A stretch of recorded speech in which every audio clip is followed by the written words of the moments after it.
Alors, je suis très bavarde, comme le savent la plupart de mes amis. Alors, j'ai préféré écrire pour pouvoir faire de discrétion. Voilà, à droite et à gauche. Alors, monsieur le maire, mesdames et messieurs les conseillers municipaux, madame, alors on m'avait dit que c'était Cathy, donc madame la vice-présidente du conseil départemental, mesdames et messieurs les conseillers départementaux, monsieur le président de l'agglomération, je ne sais pas si c'est dans l'ordre, mesdames et messieurs, chers amis, aujourd'hui nous nous rassemblons pour honorer la mémoire de notre père Aimé Moko et dévoilerons une plaque à son nom.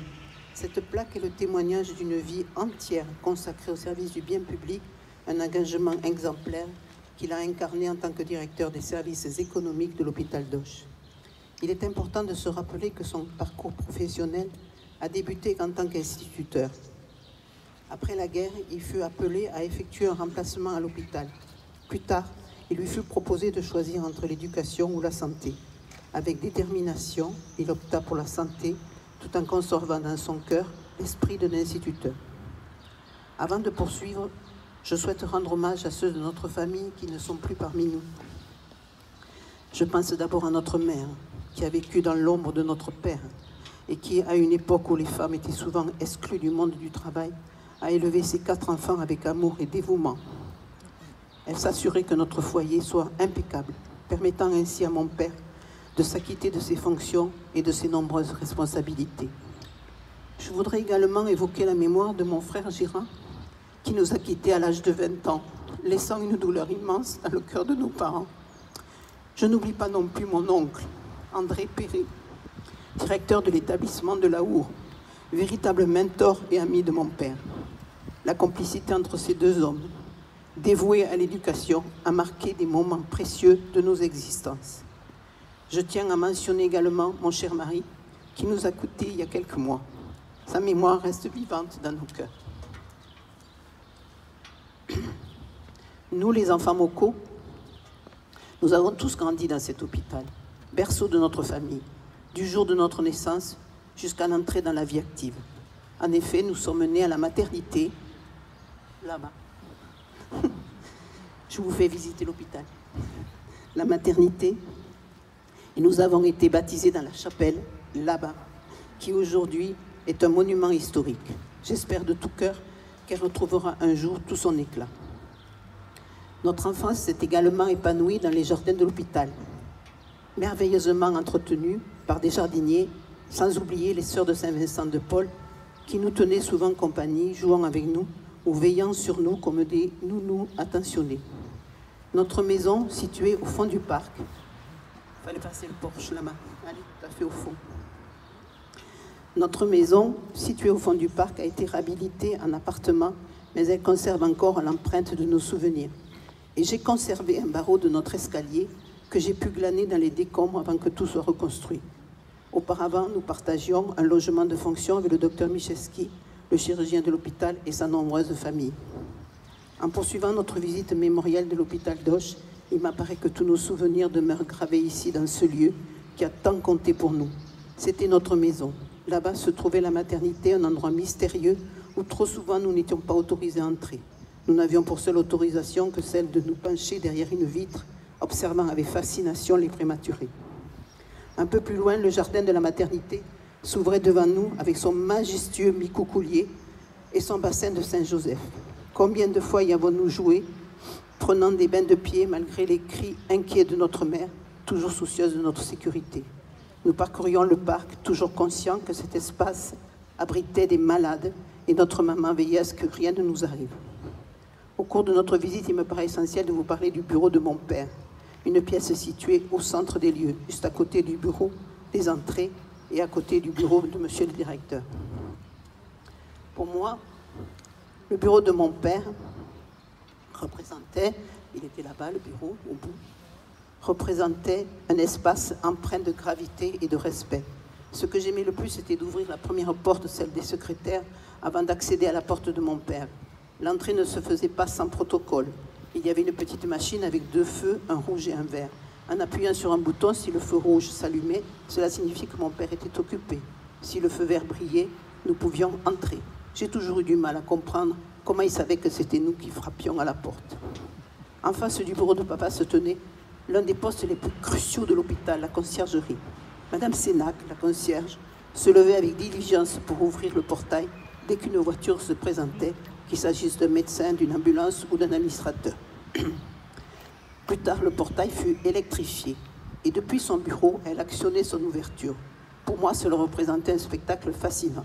Lorsque j'obtins mon permis de conduire, au lieu de passer par la rue René-David, qui menait directement à notre logement de fonction, je prenais un plaisir immense à faire ouvrir le portail, épatant ainsi mes amis.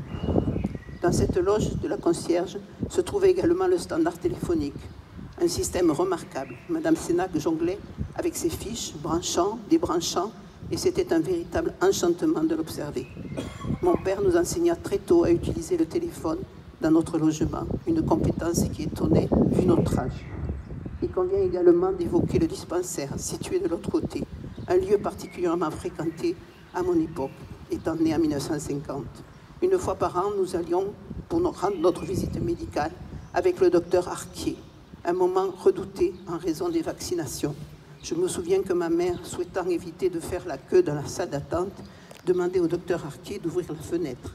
C'est ainsi que nous recevions nos vaccins à travers cette fenêtre, une méthode pour le moins mémorable. Je repense consignes que nous avions reçues. Il ne fallait pas oublier la présence des patients et des souffrances qui nous entouraient. Parmi les bâtiments qui nous impressionnaient le plus se trouvait celui dédié aux tuberculeux, derrière moi là-bas, que nous devions contourner avec précaution. De l'autre côté de l'hôpital s'élevait ici l'hôpital militaire. Lorsque nous avions atteint l'adolescence, il était bien connu que nous n'étions guère autorisés à fréquenter ces lieux. La chirurgie, quant à elle, était un endroit que nous connaissons bien. Au moindre bobo, nous étions envoyés là-bas pour nous faire soigner. Je me souviens d'un jour marquant où notre père nous a appelés pour nous dire de venir rapidement à la chirurgie car une chanteuse célèbre avait eu un accident. Cette vedette était autre que Colette Renard. À l'époque, nous nous sommes précipités pour assister à cet événement inoubliable, papa lui ayant demandé de chanter Mon manège à moi, un grand moment sous le concert privé. Le service de chirurgie, pour moi, a été l'occasion de vivre une expérience particulière.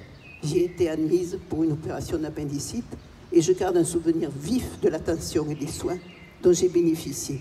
La couleur bleue des blocs opératoires m'est restée en mémoire, réminiscence que j'ai retrouvée dans les jardins majorels de Marrakech. Et puis, il y avait l'ascenseur, que nous considérions comme un véritable jouet. Je m'inventais des malades à voir pour pouvoir monter et descendre. Plus loin se trouvaient les cuisines, un autre monde qui attisait notre curiosité avec ses odeurs alléchantes. C'était un lieu vivant où l'on pouvait observer les femmes en pleine activité, plumant canards et poules, en épluchant des montagnes de légumes qui venaient de la ferme de Saint-Cric, qui appartenait à l'hôpital. Je conserve un souvenir précis de ces femmes, notamment d'une en particulier, ainsi que de notre cher René Lubis, toujours présent, prêt à rendre service. René, que certains qualifiaient affectueusement d'idiot du village, a passé sa vie à l'hôpital, offrant son aide à tous, confectionnant, comme il le disait,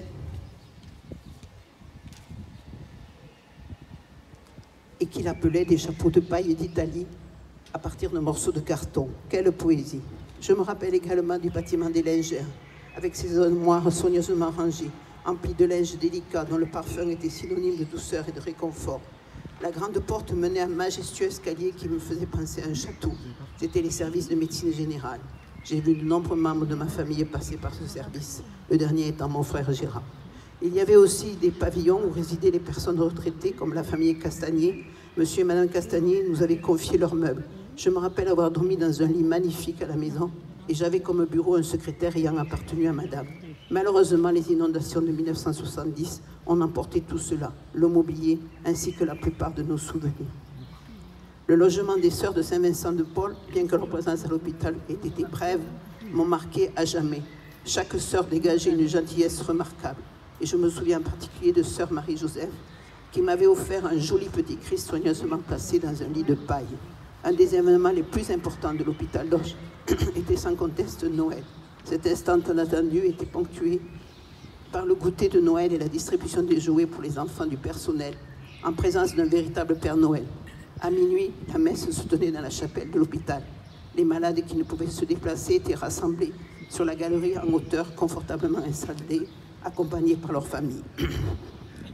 Les sœurs de Saint-Vincent de Paul étaient placées dans des bancs à pupitres. Elles distribuaient du pain d'anis, tandis que nous chantions des cantiques de Noël dans une ambiance bercée par la douceur et la paix. Nous étions une véritable famille, malade, personnelle, confondue. Le retour à la maison à travers l'allée du jardin demeure gravé dans ma mémoire, particulièrement les soirs de Noël où la neige recouvrait le sol. Je me rappelle des éclats de rire qui résonnaient alors, que nous nous livrons à des batailles de boules de neige, profitant de ces instants de joie partagés. Ces souvenirs, empreints de tendresse et de simplicité, sont le reflet de l'esprit de communauté et de bienveillance qui régnait au sein de cet hôpital, un lieu qui a profondément marqué notre existence. Nous voilà de retour dans ce jardin, qui était un véritable tableau vivant, empli de couleurs et de fleurs, en toute saison, magnifiquement entretenu. C'est un immense bonheur pour nous de le voir reprendre vie. J'ai eu la chance de m'y rendre régulièrement et lorsque je suis à Auch, j'apprécie de venir y déguster mon petit pique-nique sur un banc. J'ai également eu le plaisir de croiser de nombreux résidents de l'EHPAD qui expriment leur gratitude. Monsieur le maire, il vous remercie sincèrement de leur offrir cette joie de se promener sous ces arbres majestueux. Ce jardin est un véritable lieu de rencontre intergénérationnelle, un phénomène réconfortant quant à l'avenir de notre société. C'est donc avec une profonde émotion, au nom de ma famille, réunie ici, que je vous remercie, mesdames et messieurs, les conseillers municipaux, ainsi que vous, monsieur le maire, pour votre belle initiative de restaurer ce jardin que l'on appelle un jardin de pluie, un espace peu goudronné où la nature peut reprendre ses droits. Je constate que les arbres sont en pleine vie et que ce parc est redevenu un véritable îlot de fraîcheur. Il a retrouvé sa fonction première, celle d'un lieu où les familles, lors de leur visite, pouvaient s'asseoir sur des bancs, jouer aux cartes ou simplement profiter de l'air frais et échanger quelques mots. D'ailleurs, l'un des résidents de l'EHPAD a souligné l'importance de réinstaller les livres, le kiosque à livres dans ce parc, une initiative qui leur fait grand plaisir et permet également aux habitants du pavillon de chirurgie de s'enrichir de ces lectures. Quel bel endroit! Je vous remercie à nouveau et encore, car je continuerai à fréquenter ce lieu empreint de souvenirs. J'aimerais également associer à mes remerciements l'ensemble du conseil municipal, monsieur le maire, et saluer ma famille réunie en ce moment. J'adresse une pensée toute particulière à tous les amis qui sont venus en nombre pour nous entourer, ceux qui ont connu notre Père et qui partagent avec nous cette cérémonie empreinte d'émotion. Je vous remercie sincèrement de m'avoir écouté et d'avoir par la pensée visité ce lieu si significatif qu'était l'hôpital Pasteur pour l'ensemble de la population du département. J'espère que vous en garderez un souvenir empreint de bienveillance et que vous n'oublierez pas notre Père, celui qui a entrepris avec détermination la construction du nouvel hôpital déplacé juste avant que ne surviennent les terribles inondations. Merci à tous.